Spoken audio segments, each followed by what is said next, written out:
Hi everyone, in today's video we're going to take a look at how to sew the Killara Fringe bag. So I have two methods I'm going to demonstrate. One is completely no sew, and then the second one, if your fingers are a little bit less nimble, I'll show you a technique to sew it together and still have the fringe effect.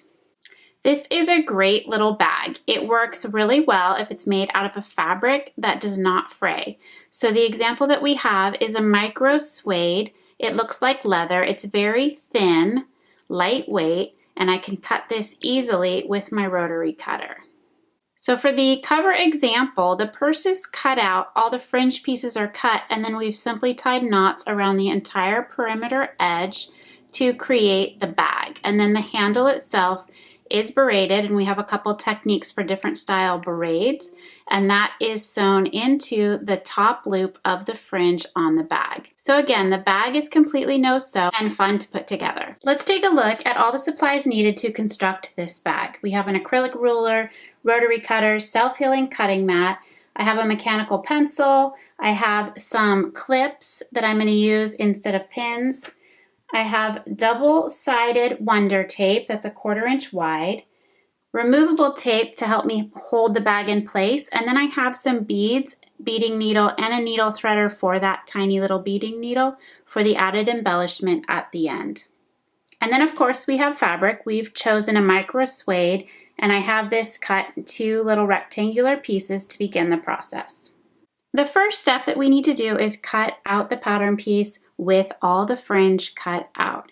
So I have 2 methods I'm going to demonstrate, and you can just work through them and decide which one works better for you.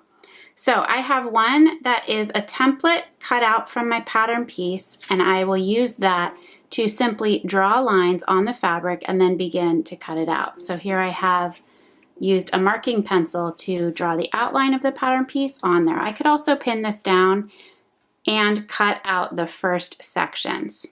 Now for another example, to really help hold the fabric really stiff as you're cutting all your fringe with your rotary cutter, is to take your pattern piece and either print it out on the flat or matte side of freezer paper or trace it onto that side.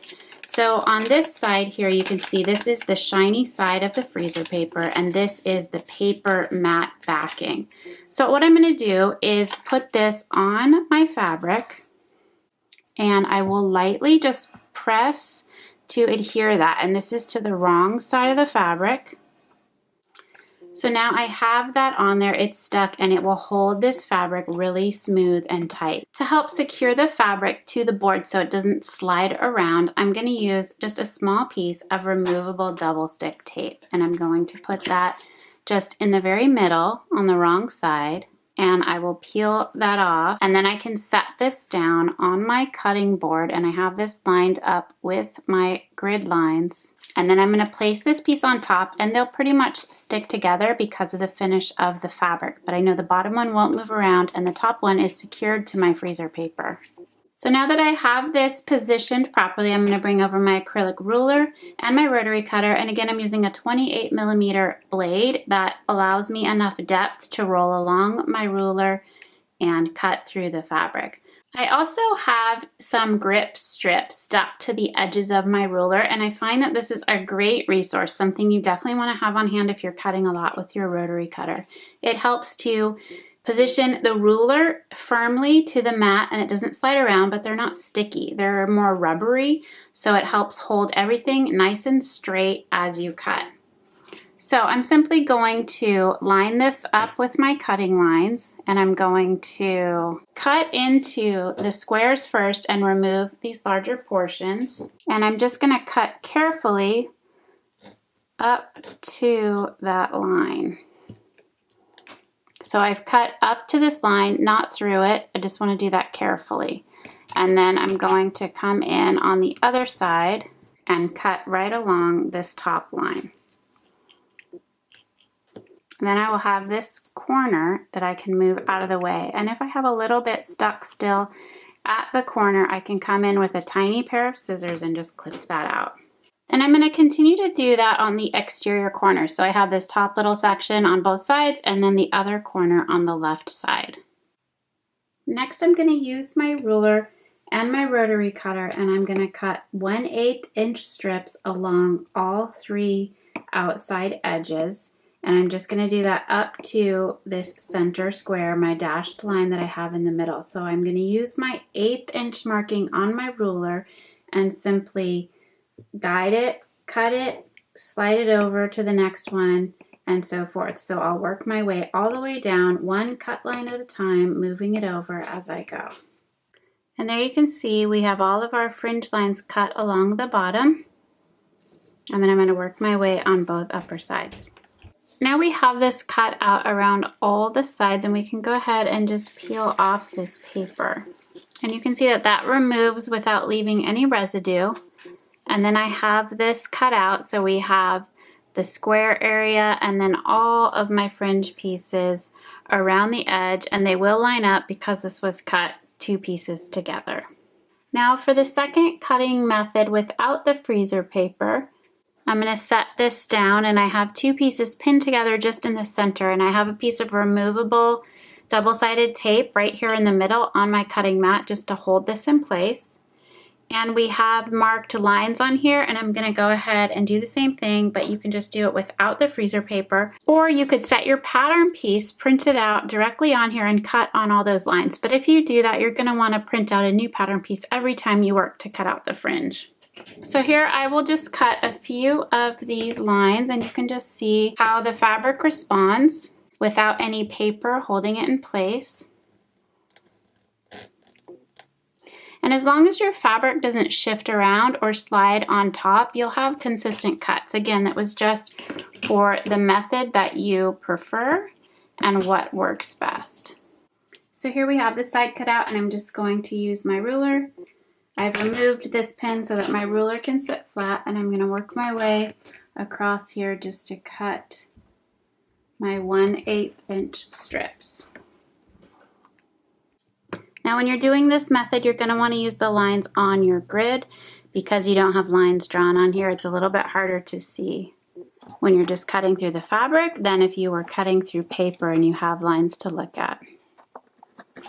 So here you can see this is working pretty well. I'm not having any issue with the fabric shifting around. You just want to carefully work your way down and cut your 1/8 inch strips on all 3 outside squares. Alright, so here we have both versions cut out. They look exactly the same. It's just 2 different cutting methods. So now we're just going to set one aside, and we are going to finish completing the purse. So for the next step, I'm going to put both of these pieces wrong side up, and I'm just going to take a piece of that 1/4 inch Wonder tape. I have it cut to the length or the width of the top of this bag, and I'm just going to press that down, remove the paper backing, and then simply fold that over. So that is a 1/4 inch turned under, and this will be the top finished edge of the bag. And you don't need to sew this, it's just a doll purse. This will stay constructed, especially once we have this all tied together. So I'll repeat that again on the other side. All right, so at this point you have 2 options. One is to just tie this around the perimeter, and the other will be to sew it first and then have the fringe hang from the sewn seam. But for the look on the cover, it is tied. So what we're going to do is wrong sides together. I have the opening at the top lined up, and I have this piece of glass that has a little bit of a lip right here that I can just put this right up at the top.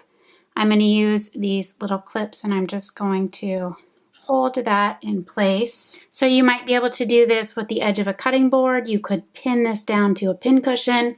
You could also run a safety pin through and pin it to your pant leg just so that you have some resistance to pull against as you work your way around to tie all the pieces together. So I'm going to start on one side, and I'm just going to match up the top and bottom fringe pieces. And then I will work to just tie these in little knots all the way around. So the pieces are cut 1.5 inches long, which makes them long enough to tie. And then after you're done, if you feel like these fringe pieces are a little bit too long, you can always trim them down. But this is pretty much the shortest length you could cut and still work to tie them all the way around. So you'll just tie them in a little knot and then continue to work your way around. All right, so now I'm working on this final side and I pretty much have fringe everywhere. So I'm just taking a piece of design tape. It's kind of like painter's tape, it's a little bit smaller, and I'm actually just taping this down so that it stays out of my way as I work my way to continue to tie these pieces together. And there we have the final knot. So we have that tied now all the way around the edges of the bag. So you can see here we have the bag open at the top. So you can have stuff inside there, and then we have the fringe. And the fringe is pretty stiff at this point, so you can roll this in your fingers and really try your best to wear it out. But you're gonna wanna play around with it so that it all hangs downward. And then again, you can push all your fringe flat and use a rotary cutter and trim that down if you want your length a little bit shorter. It really just depends on the overall look that you're going for with your bag. Now we're ready to finish off the rest of the bag. So we can make the strap, and then if you choose to, you can embellish the front with any type of beaded embellishment. So to make the strap, I have 3/4 inch pieces that are cut 16 inches long. If you want to do just a shoulder bag, you might want to do 15 inches. If you want a crossbody bag, 16 or 17 inches is good. 16 inches is a good length. It's a little bit hard to slip over her arm and her head, but it is doable and it looks better when it's on, in my opinion, so I like 16 inches. So we have 3 pieces here cut 1/4 inch wide, and I'm simply going to tie them together at the end to begin my braid. And I'm just going to braid this a standard braid. There are several other options. You can check out the tutorial for the jewel in the middle braid, and that allows you to feed a color strip down the center of your braid, which is a really great way to accent the bag, especially if you do beading on the front. You can pull that color into your strap. So I'm going to take all 3 pieces and I'm going to look for the first opening between my first 2 knots on the side of the bag, and I'm just going to push those through. So I have those 3 pieces. I'm just going to tie a knot down here at the end, and I'll slide that down as close to the end as I can get it. I'll pull my knot really tight, and then I'm just going to pull that back up, and that will hold that strap, and the fringe kind of just works its way into the fringe. You can trim this off. You can also tie these together just to make sure that it doesn't pull all the way through. So I'm just going to set a heavy book on here, and then I will work to start my braid.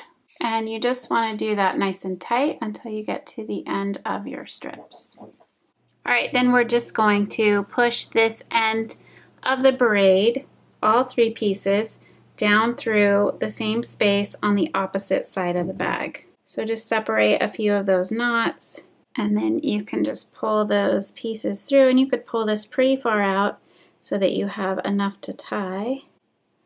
And then you will just tie a knot in this end, pushing that all the way down to the end as far as you can so you don't lose very much length on your strap. So I'm pulling that knot really tight, and then I will just pull that back up, and then the strap is now attached to the little bag. Now you'll notice if you choose to sew around the interior portion of the bag, you'll still want to either twist and really try to wear down these fringe pieces with your hands, or still come in and try to tie some knots along this stitch line just to give it the look that is achieved with tying the knots all the way around. This is a little bit stiffer and just doesn't quite have that natural flow as it does when you tie the bag all the way around, and the fringe itself becomes pretty uneven and much more natural looking, like a bag that was created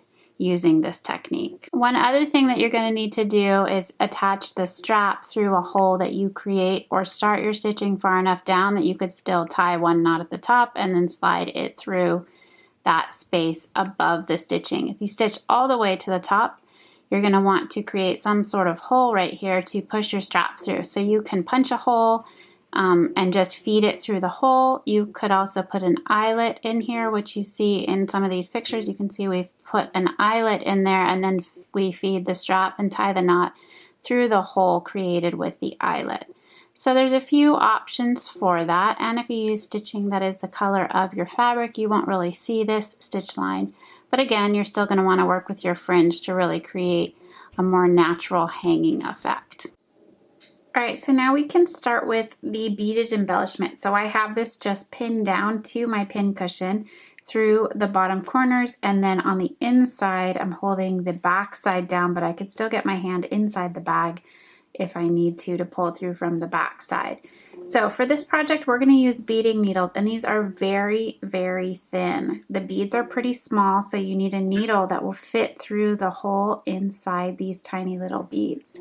So I have these beading needles, and then I have a needle threader. Now the nice thing about the needle threader is you push that right into the eye of this needle. So you can see that there, it's inside the eye of the needle. You simply push the thread right through there and you pull it back, and then when you pull this out, it will thread through the needle. So you can see there I have that inside. It's very hard to thread this eye of this needle just by hand. So you're definitely going to want to have some sort of needle threader if you're using this small of a beading needle. So now that we have the needle threaded, I'm just going to do a couple rows of beads that hang across the front of the bag. So I just need to tie a knot at the end of my thread, and I'm going to push that right up in there, and then we're just going to string beads on the thread and then loop it to the other side. So I'm going to start down here at the bottom, and I'll do several rows and work my way up towards the top. So then I'm just going to take this and I'm going to just push the beads over the needle, and I'm going to thread that down on the thread, and I'll pull those all the way across. So you can see here as I'm getting close how that's going to lay and what that's gonna look like. I have 6 of these orange beads, and then I'm gonna do one more gold one right at the other side, just like this, and then I'm gonna have this and I'm gonna come right back through the other side. And I just wanna make sure that I'm inside the bag and the needle is not poking through the back side of the bag. And then I have a row of beads across, and then I can just work my way back and forth.